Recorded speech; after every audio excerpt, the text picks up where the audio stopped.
Nah, they didn't do that, did they? That's what I said at first.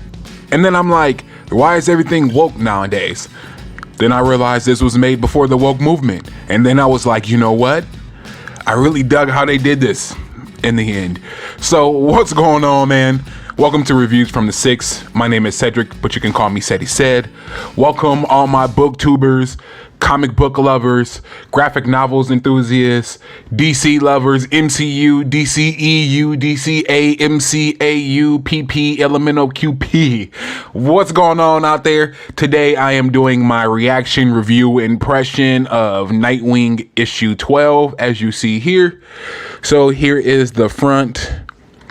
And here is the back. I kind of like the old 90s art, y'all. Like, that was the day. That was the stuff back then. But yeah, so this is actually my first introduction, or my introduction into Nightwing, issue 12.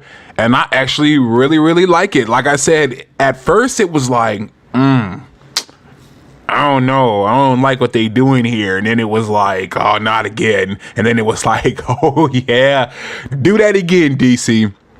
So, long story short, Nightwing, we all know, is the protege of Batman. Nightwing is Dick Grayson, right? So, what's funny about it is that when you open up the comic, the first thing he's doing is like beating up people, right? Or actually, let me rephrase that. So, the first thing you see is people doing a carjack, right? After they do the carjack, that's when he jumps into the picture, right, and just starts messing stuff up. So here's the funny part about this is that while he's beating people up because of the carjack, he's like, these thugs, they want somebody to bully, they want something to hurt, they want this, that, and the third. But he is the personification of what's going on. Like, even though he's talking crap about them, he's doing the same thing. So he's out there looking for a fight. He's looking for people to beat up on. He's looking to take out his aggression and anger. So I thought that was kind of comical. They do throw a little twist in there, so he is there to help somebody. Instead of the person thinking that Nightwing was there to help, he pulls out a piece and he like, everybody back up, woo, woo, woo, woo, woo, woo, woo, right? So everybody flees. Now, everybody flees and Dick is just kind of like, all right, I'm going to catch him again. I got traps around the whole city. Boom, they're going to get caught. And surprisingly so. So he has like this apartment, kind of, it's like a trap. The kid goes into the apartment, gets stuck, and Dick is like, all right, you know what? You're not going to get in trouble. Blasey, blasey. Here goes some clothes. Here goes some food. What's your name, kid?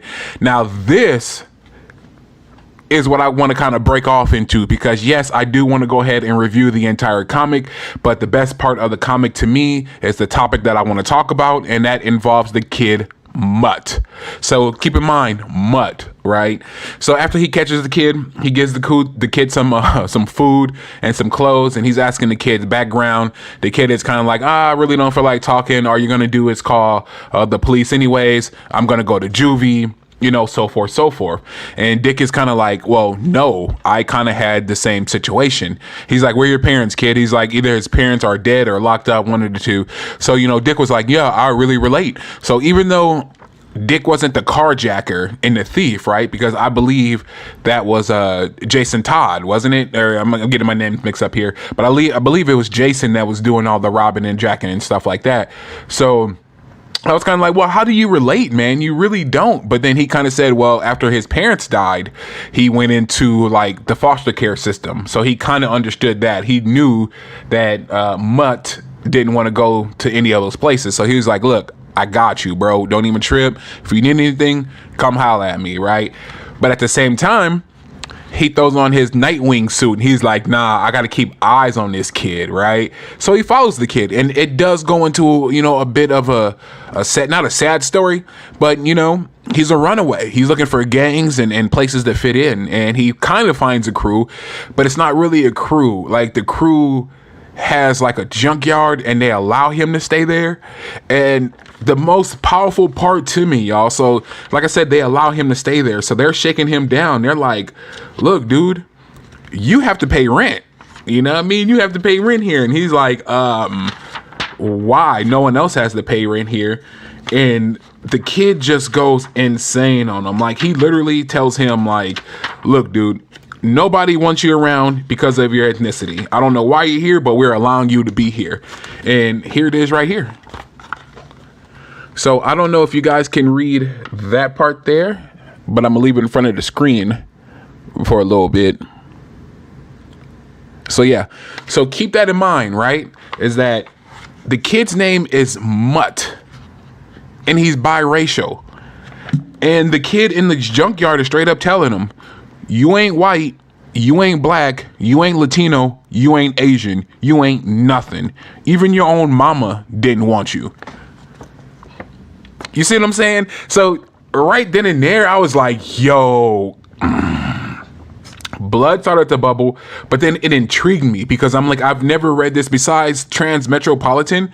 I never read anything like this, or, you know, just blunt like this. I mean, yeah, some people would say that when it comes to X-Men, you have, you know, Magneto and Professor X, that's supposed to be Malcolm X and Martin Luther King. You know, people say that, but I've never seen anything straight blunt like this except for Transmetropolitan, which I also got a review on, or impressions, whatever you guys want to call it. So go ahead and check that out. Let me know what you think about that. But yeah, I've never seen anything like straight blunt like that. And I was like, that kind of makes sense. That's why they call him Mutt, because he is biracial. Crazy. And there's a lot of gangs he can't join for whatever reason, you know, whether, you know, the blacks look at him as not being black enough, whether the whites look at him as not being white at all, or the Latinos look at him like, no, you're not one of us, period. Like, whatever the reason may be, he's having a hard time out on these streets, and he's pretty much alone. So with that being said, it leaves Dick conflicted, Nightwing conflicted, right? Because now Nightwing is looking at him like, you know what? You have the same past and history as myself and other Robins. I don't have a sidekick, but it wouldn't be bad to have a sidekick. So should he be sidekick? Now, the conflicting part to me is that in the beginning of the story, they have a kid by the name of, I believe he just calls himself Tad or something like that. Hold on. And yes, I flick through the pages while I talk to you guys. So yeah, so his name is Tad. Yeah, which is right here. So I wouldn't say Tad is a bully, but what Tad is doing right now is he's kind of going around the city beating up kids and changing like the life of like gangbang kids. So for example, as you see here, he made the kids clean the corner store wall or store because they vandalized it. But in order for him to do so, he beat the mess out of them. So it's going down that lane. So now you have, you know, Mutt, who Dick Grayson is like, yo, I want to rob, and maybe it should be him. But then you have somebody like Tad, who's possibly already in that role, who is more ready. So we just have to find out exactly what's going on. Now, I did kind of jump over some things in the beginning of the story. It does start off with a man who has had his head turned 180 degrees. So his head is this way, but his vocal cords didn't separate, so he's still able to live and do stuff. So I'm wondering what that's about. I'm thinking that may be the villain or a lead up into something. But yeah, I really did enjoy it. I did enjoy the take about just the political racism that's going on in Mercy City, because even there was something that happened, right? And Nightwing took the person to the police and was like, take them to the hospital or whatever it needs to be. And the police were kind of like, y'all don't see the color of that boy, you know? So yeah, man, I just enjoyed how they did it. But if you made it this far, in the comment section, let me know. What did you think about Nightwing issue 12? Is issue 13, 14, 50 a continuation of it? How far in the Nightwing saga did you get? Where should I start? Was this a good starting point? Did I miss a lot already? Should I go back and get caught up on some stuff? Also, since you made it this far, hit the subscribe button, because that means you are tribe. Also, make sure you hit that notification bell so you don't miss any future uploads. Hit that like button, because I would love to drop more content like this. But if YouTube doesn't see that like button, they're going to say, nah, nobody was rocking what you said. So make sure you do that. Share this video to any and all social media platforms and to anyone where you think this would be useful for. And with that being said, I just want to say peace, love,